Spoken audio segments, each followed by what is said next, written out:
stuff. And when you have an asymmetric dystonic thing, it's so hard to overcome because it's not spastic. It's not happening in a reflex in the spinal cord, which we can deal with. It's happening in the brain, and it's in response to anything sensory. Anything sensory. Right. A noise can trigger it. Just making one arm bend a certain way and you trigger it. So cutting out the triggers is a big deal. We started here with we're using a different approach here. We're using they call it the cyber knife. We got the world's best cyber knife in this building here because we're sitting on a cyclotron. This mountain made out of granite is like the best place to put a cyclotron. So New York City subways can't have them, so everybody comes here. Okay, so we got this big ass cyclotron, and the more power you can generate with the cyclotron, the smaller, more precise your beam. So we've got something that can take out things that small. Okay, the problem is the targeting. Where's the target? Now in kids, they can reassign function to different places. So you can't say, well, the normal place for this is here. You have to actually know it. So now we're into our super duper functional PET scanner, functional MRI for targeting. We've already figured out facial dystonias, and they can cure it. Wow. They actually stopped the study because it was so obvious. It was just You couldn't withhold it. You had to, well, I mean, the person goes in and condition comes out looking like this. yeah. I mean, it wasn't, everybody who was in the study knew who was who. There was no way to hide it. The results were too obvious. So they said, okay, boom, that's it. But the facial nerve, fifth nerve, was picked as the first one because it has a really good target. There's a little thing in the skull that gives it away. It's right here. You don't have to put the big thing on that clamp on the head. Now for the other ones, you got to put the clamp on the head, which they basically clamp a three-dimensional grid to the skull. Do the functional MRI, find the target, then the thing uses that grid to target it. And right now the studies with the targeting of that system are outrageously good for metastatic. They're on a cancer protocol, which is what killed us the first time around. We had to wait for the cancer protocol to finish before we can do Dystonia's pure. So we know the quality is there. But as it's been funded by cancer money, the protocols are all cancer oriented. But when the metastatic area produces a dystonia, we know what it does. Right. So it's coming. It's coming. Really, for her, I mean, she's very, she's very tight in her hamstrings. Our ability to treat the dystonias was the fact that we said, okay, it's like a car accident. You can have a fender be damaged, but you can also have the headlight damage too. Right. You say, well, you can't treat fenders, but you can sure treat the headlight. Right.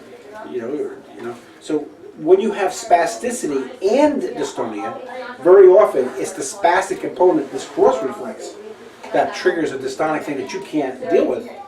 So the kids' dystonia is being triggered by spastic reflexes. If we can pull those out, these kids get, their number of encounters of strange things happening drops a lot. But you have to identify spasticity, and this is where the orthopedics go wrong, because the muscle's tight, the muscle's not tight. It's just not enough. You just can't go up to someone and say, your muscle's tight, or here's your range of motion, because that's not the right question. They're getting right answers to wrong questions. So alcohol blocks can sometimes be used to just take out some in the link of things that go bobbity bobbity bobbity bobbity bop neurologically down. Just take out the one that's before the one that's trouble, and that's how you deal with it. You can't make the dystonic thing go away because you can't get at it, but you can stop. It's the line. You don't prod the line with the stick. Just take the stick away from the kid who's prodding the line. And the line behaves better. So you think you have to, are you saying for Kylie then, that you're trying to short circuit that dystonic reaction rather than just give her some relief from the tight muscles and spasticity? It's tight because it's being told to be, okay, there's two kinds of tight. The muscle's actually physically tight, well then we just deal with that the usual way, just make it nice range, which we can do easy enough. I mean that's a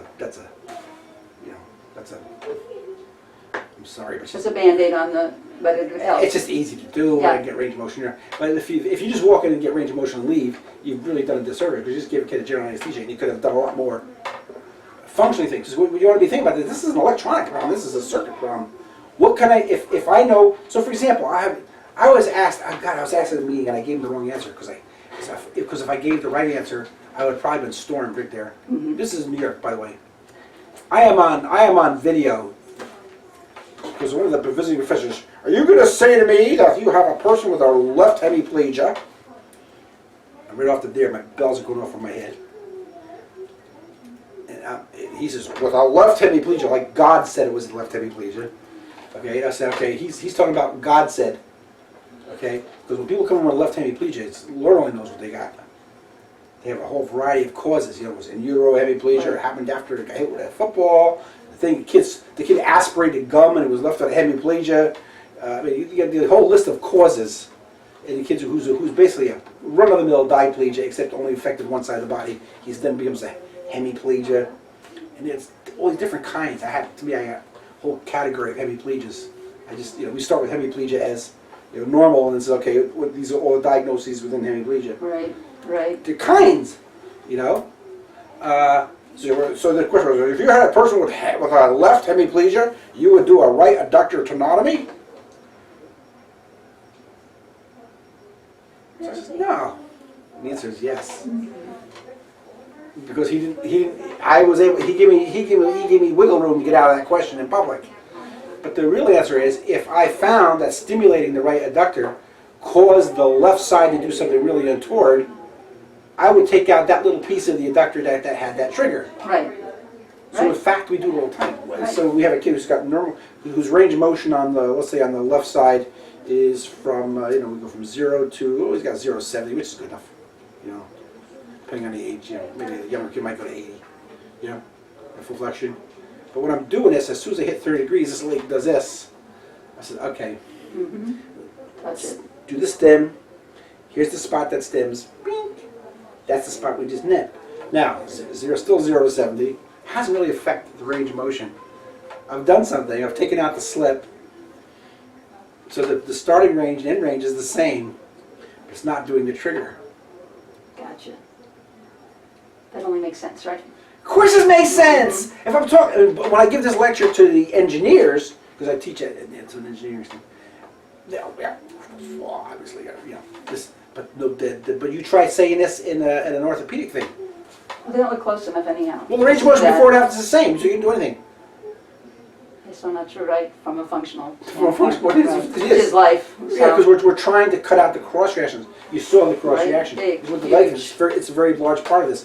And one of the reasons I think these kids, why is the typical kid with diplegia who's got so much intact?